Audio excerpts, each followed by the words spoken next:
In some sense, for many people, particularly men of the youngest generation, we live in a sort of post-relationship world. Hence, much of the rhetoric and the discussion is focused on the very idea of being able to acquire a woman, a female, a girl in the first place.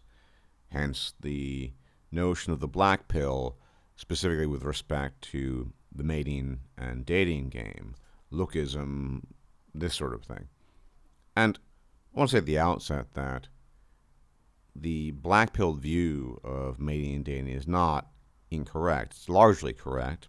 There are some things I might quibble about, but it is largely correct because it does talk about the fact that, say, looks are the most important thing. But the problem, I think, with hyper-focusing on mere acquisition is the simple fact that mere acquisition is the very, very tip of the iceberg, which is to say, if you happen to acquire a girlfriend, particularly as a young person, but in general, it's basically you arriving at the foot of the mountain. You still have to ascend the entire mountain. You still have to climb the entire thing. And depending on how high the mountain is, that could be quite the arduous task indeed. Not easy by any stretch. But there's so much focus these days on the acquisition and who's acquiring, who's not, that most of these people who talk about it, and frankly speaking, who obsess about getting a quote-unquote GF, are not seeing the forest for the trees. A lot of this is related to this idea that the singular most important thing in your life is having a partner, a romantic partner. And I can make a concession in the sense that there's some individuals for whom that's the case. There's some individuals I've observed throughout my life who apparently don't need friends, don't want friends. All they want is specifically a girlfriend or a wife. Now, I don't know the guy very well, but I'd say that Monday was a classic case of that. I mentioned in my most recent video. Monday seemed to be obsessed with getting a girlfriend. In fact, he specifically multiple times described friends as simply a means of acquiring a mate. And so these people exist. And maybe for them, that works. Maybe for them, merely having a partner is the ultimate salvation. Everything is fixed by that. But for the majority, indeed the vast majority of people, and specifically men, that is not sufficient. But given the overwhelming rhetoric that we listen to these days on a near daily basis, you would fast get the impression that, yeah, if you got a GF, as a young person, your problems are just over. Rather than a more mature view of the scenario, which entails acknowledging the distinct possibility that you are again at the foot of the mountain, and maybe your problems are just beginning rather than over. Because looks absolutely count. They're the most important factor in virtually anything when it comes to mating and dating. And if you're good looking, your looks will help you acquire a girlfriend, perhaps. And on top of that, it might be somewhat easier to maintain overall. But the young people specifically who obsess about the black pill and lookism, although they're right in many ways, perhaps even in most ways, are missing some key details. One thing is the fact that all human beings, with no exception, take certain things for granted in their life. They grow accustomed to a set of social circumstances, a circle of friends, material wealth or goods, the house they live in, or a routine. And most of the time, it's very difficult to get out of this mentality of taking things for granted.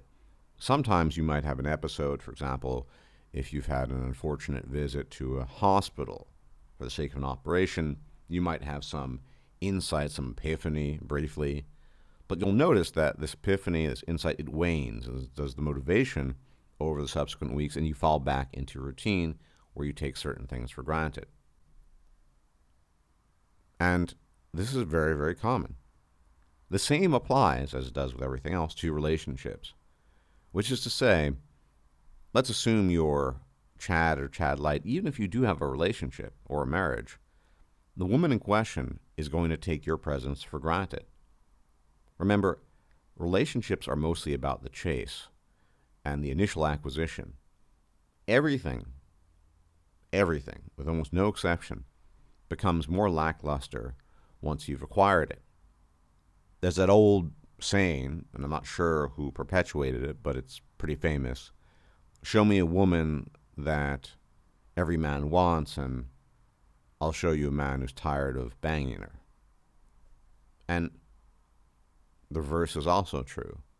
Maybe Stacy or Becky wanted Chad, and they still do, but now that they have Chad, he's just not that interesting anymore. And real life, particularly celebrity life, is chock-a-block full of these types of scenarios where you have real life Chads that acquired hot girlfriends/wives, and whose relationships either end in ruination, divorce, or all of the above. So that's a very real factor in this that people don't think about these days. People simply take things for granted. They grow accustomed to it. And so everything becomes less glamorous over time. In addition to that, you have the simple fact that the vast majority of relationships have conflict, sometimes quite frequently. This stems from a number of causes, one simply being that men and women are fundamentally different in the things they want and how they approach life, but also individual quirks, personality conflicts. And so you could very well find yourself in a situation as a man where they're altering their behavior. They would normally behave in X way, but they are behaving in Y way to accommodate the female in question, the GF, so they can get along. Now, some people will say that's normal, maybe not, but would you really want to do that? So the idea I'm presenting here is that the youngest generation in particular, with all the black pills and obsession with lookism, which, as I've said a few times, is largely true, they are not paying attention to all the other obstacles, problems, and issues that are associated with relationships. They think once they enter a relationship, the coast is clear, salvation is at hand. But that's never been the case. Certainly not in the last 50 or 60 years. On top of that, there is another issue. I mentioned the last 50 or 60 years. Well, we live in the age of Tinder, of swiping, of hyperlookism. If the very acquisition of a relationship has become, for many men at least, young men, a Herculean task, what then do they think about the possibility of stable relationships over a long period of time in the current year we live in? You see? Because it's not as if it's really hard to get a GF for young men these days, and once they have it, it's just, as I said, smooth sailing. Rather, it is riddled by the same types of problems and instability that affect the initial acquisition period. Put simply, if it's hard as hell to acquire a GF these days for Generation Z, how easy is it to keep her? Now, of course, if you're Chad, yes, it's somewhat easier. But as I pointed out, even the Chads in the long run have difficulty keeping them because, frankly speaking, relationships are hard. They are quote-unquote work. They're stressful, and they can take away from your life as much as they can give something to your life. And these are the things that you never hear talked about anymore. And that could partly be forgiven because if the young men in question don't have a lot of experience, why would they think about that? But I want to drive home the point that the instability of the social atmosphere and the technological atmosphere that leads to the difficulty of acquisition has the same consequences for the maintenance after the acquisition of relationships. So yes, it's of course very hard if you're not Chad, but Chad or not, long-term relationships are just not very stable. Marriage has not been stable for decades. And these days, in latest 2021, do you really think that's gotten any better? If anything, human relationships in general are just less stable. Not just the romantic ones, friendships too. Friends come and go, girlfriends come and go. There's a general trend throughout society of the fast and furious. It's almost like social fast food. You're in, you're out. You have your meal, you're gone. So, despite the fact that many of the points that Generation Zers make happen to largely be true, there are other things they're leaving out, and these things are important to consider. Now, maybe it's a bit overwhelming to think about it, but again, if you think entry into a relationship is ascending the summit, you are sorely mistaken, as is evidenced by decades and decades and decades of experience of men prior to you. They had relationships. Look what happened to many of them. It was never easy.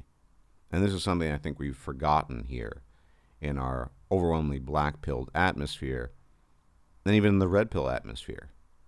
It's just not talked about, but it is undeniably true. Everyone, thanks for tuning in. Please hit the like button, hit the subscribe button if you've not yet done so. Hit the bell icon to be informed of forthcoming videos, because YouTube does throttle my views. And as always, if I am still alive and reasonably hale, I'll check you out later. May the gods watch over you. Take care. Bye-bye.